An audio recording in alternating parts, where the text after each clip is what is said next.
Fast, focused, and fearless. Here's everything you need to know as you jumpstart your day. I'm Pauline Verzosa.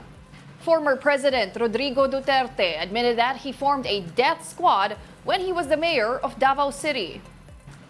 In the Senate hearing yesterday, Duterte said his death squad helped him fight crimes in the city. The former president, however, was flip-flopping his statements about it. Duterte initially said the death squad did not involve the police, but he later claimed that former Davao City Police Chief and now Senator Bato de la Rosa was a part of it. He then downplayed his statement on having a death squad. May sarili kayo ngayong tinayo na hit squad. Is that what you're trying to tell us? Para hindi po kami nalilito po. I mean, can we be very clear? Hindi naman death squad. Basta alam ng tao sa Davao na nandyan ako at magkamali ka and you commit a heinous crime at walang mapuntahan yung agrabyado, ako yan. Duterte also clashed with opposition Senator Risa Ontiveros during the hearing. Ontiveros triggered the former president when she asked him about taking responsibility for some extrajudicial deaths. Duterte eventually apologized to the senator and said he was a, quote, bastos at walang hiya. I apologize especially to Senator Ontiveros kasi sensitive sa mga ganitong yung karakter ko ho, gano'n talaga. Bastos ako. Walang hiya ako. Hindi ako sensitive. Ayaw ko lang talaga ng bastos. Ayaw ko ng walang hiya. Lalo na pag pinag-uusapan natin ng seryosong bagay ng war on drugs saka extrajudicial killings. Well, the former president also believed the narco-politicians are back in power.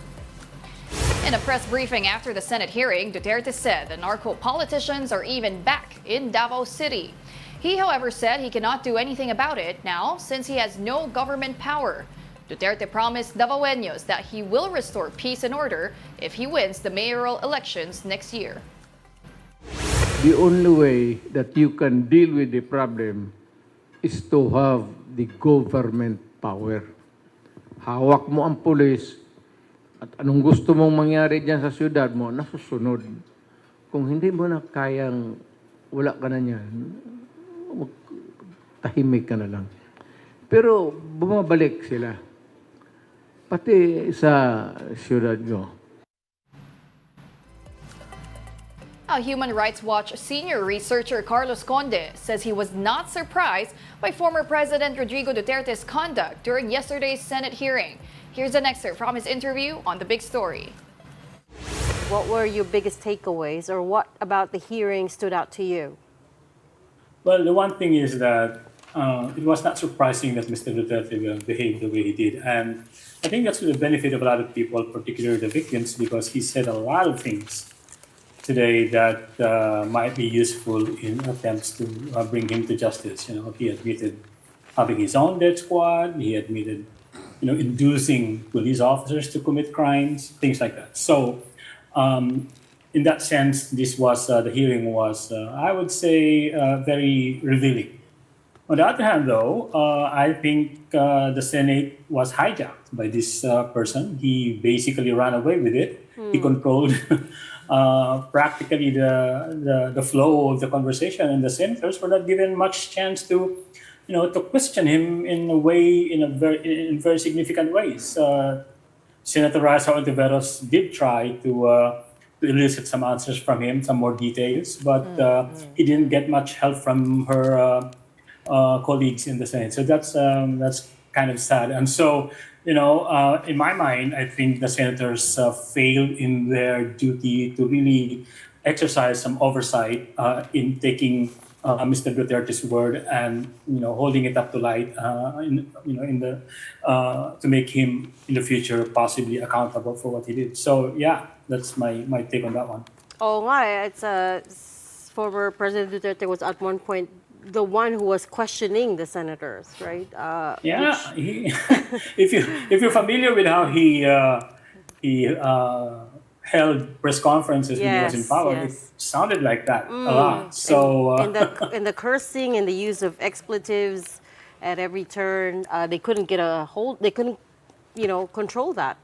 They couldn't put a stamp That's on true. it. That's true. I mean, it's people will probably say, "Oh no, it's just profanity and all of that," and then we're dealing with a lot more, important issues here, such as the killings. But unfortunately, not a lot of information about specific cases or about how they conducted the drug war were elicited from Duterte. A lot of what he said were self-serving. And I forgot to mention earlier that, in fact, this is actually kind of the design by Senator Bato de la Rosa and Senator Bongo to hold this hearing. Because keep in mind, they were the ones who wanted this to happen. And as we saw today, they pretty much gave the Senate hearing as a platform for Mr. Duterte and for Mr. de la Rosa himself, who is a respondent in many of these, to stick to their own narrative.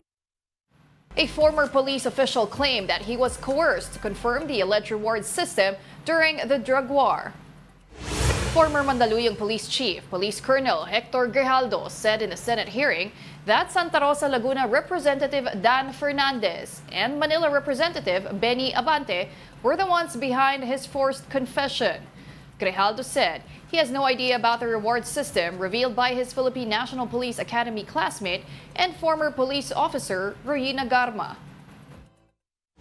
I have no personal knowledge as to the reward system.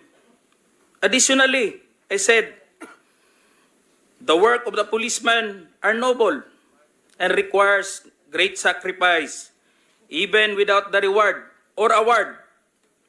It is our moral obligation and a call of duty to serve our country and people. Meanwhile, Malacañang refutes former President Duterte's claim about crimes. Duterte told senators yesterday that crimes remain rampant in the Philippines. But Executive Secretary Lucas Bersamin says there is no truth to this as crimes have declined. He also notes that they have achieved peace and order without setting aside basic human rights. In other news, some areas are placed under signal number 1 as severe tropical storm Leon is now nearing typhoon category. And let's get more information about this from our mobile journalist Francis Orsio, who joins us live this morning. Francis, gaano na ba kalakas si severe tropical storm Leon? Yes, Pauline, ito ang sentro o mata ng bagyong Leon ay slightly nag-intensify according to PAGASA but still nananatili siya sa severe tropical storm category at patuloy na binabaybay itong direksyon patungong northwestward dito sa may Philippine Sea. But as of 5 in the morning, Pauline, nananatiling nasa layong 645 kilometers sa may silangan ng Tuguegarao City sa Cagayan itong mata o sentro nga ng bagyong Leon. At ito nga patuloy yung pagdami ng mga lugar na itinataas sa tropical cyclone wind signal number 1. At sa ngayon nga ay dumami pa yan, kabilang na sa signal number 1 ang Batanes, Cagayan, kabilang ang Babuyan Islands, ang Isabela, Quirino, Nueva Vizcaya, Apayao, Kalinga, Abra, Mountain Province, Ifugao, Benguet, Ilocos Norte, Ilocos Sur, La Union, Aurora, ang northern portion ng Quezon, kabilang ang Polillo Islands, Camarines Norte, eastern portion ng Camarines Sur, Catanduanes, eastern portion ng Albay, northeastern portion ng Sorsogon, ng northern Samar at northern portion ng eastern Samar. Pauline. Okay, Francis, posible pa rin bang mag-landfall itong si severe tropical storm Leon? Sa ngayon, Pauline, based sa track and intensity forecast ng PAGASA, mababa pa ang tsansa na magkakaroon ng landfall scenario ito nga mata ng bagyong Leon. Pero dahil sa tinutumbok na direksyon nito ng northwestward, habang papalapit yan ng papalapit dito sa may northern Luzon, lalong-lalo na sa may area ng Batanes, ay hindi pa rin inaalis or nire-rule out ng PAGASA yung possibility na baka nga sumadsad or tumama sa lupa sa may na Batanes Islands itong sentro umata ng bagyong Leon. Pero inaasahan natin sa mga susunod na araw ay yung posibilidad na mangyayari yan. Okay, Francis, kailan naman inaasahang aalis ng Philippine Area of Responsibility itong si Leon? Magiging maulan ba buong linggo? Yes, Pauline, base sa latest track and intensity forecast nga ng PAGASA, inaasahan natin na lalabas ng Philippine Area of Responsibility itong bagyong Leon by Thursday or Friday.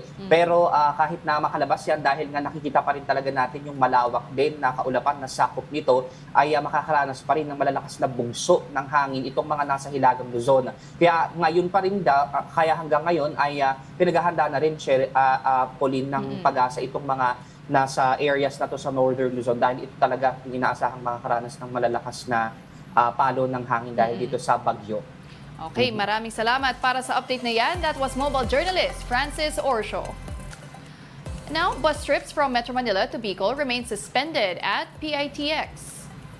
The LTFRB ordered the suspension except for those trips for relief operations. This as several areas in Milaor and Naga City in Camarines Sur remain flooded.